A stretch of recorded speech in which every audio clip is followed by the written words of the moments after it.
এইবাৰ আশা কৰিছোঁ যে প্ৰথম স্থান যেহেতু মাননীয় মুখ্যমন্ত্ৰী ডক্টৰ হিমন্ত বিশ্ব শৰ্মা ডাঙৰ থাকিব, যাতে আমি বৰপেটাৰ পৰা যাতে দ্বিতীয় সৰ্বশ্ৰেষ্ঠ ভোট যাতে দীপক দাসক যাতে দিব পাৰোঁ, তাৰ কাৰণেহে মই আহ্বান জনাবলৈ আহিছিলোঁ। জিকাৰ কাৰণে মই আহ্বান জনাবলৈ অহা নাই। নিশ্চিত ওপৰত আপোনালোকে এজিপি বিজেপিৰ কাৰ্যকৰ্তা,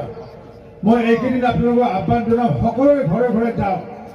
সকলোৰে ঘৰে ঘৰে গৈ এটাই প্ৰাৰ্থনা কৰক যে যাতে সকলোৱে যাতে আমি যাতে এইবাৰ বৰপেটাত যাতে আমি একত্ৰিত হৈ পেলাই NDA প্ৰাৰ্থীক হাতীৰ ছবিত ভোট দি পেলাই যাতে আমি জয়যুক্ত কৰি পেলাই আমি যাতে অসমত যাতে এটা নজিৰবিহীন যাতে ৰেকৰ্ড স্থাপন কৰিব পাৰোঁ, যাৰ কাৰণে আমিও হেঁচা প্ৰয়োগ কৰিব পাৰোঁ যাতে মুখ্যমন্ত্ৰী ডাঙৰীয়া আৰু মুখ্যমন্ত্ৰী ডাঙৰীয়াৰ জৰিয়তে আমাৰ যিবোৰ কাম হৈ আছে সেই কামবোৰ যাতে ৩-৪ বছৰৰ ভিতৰত যাতে কৰিব পাৰোঁ, তাৰ কাৰণে যাতে প্ৰচেষ্টা চলাব পাৰোঁ, তাৰ কাৰণে প্ৰত্যেকঘৰ মানুহ ঘৰে ঘৰে যাওক। আপোনালোকে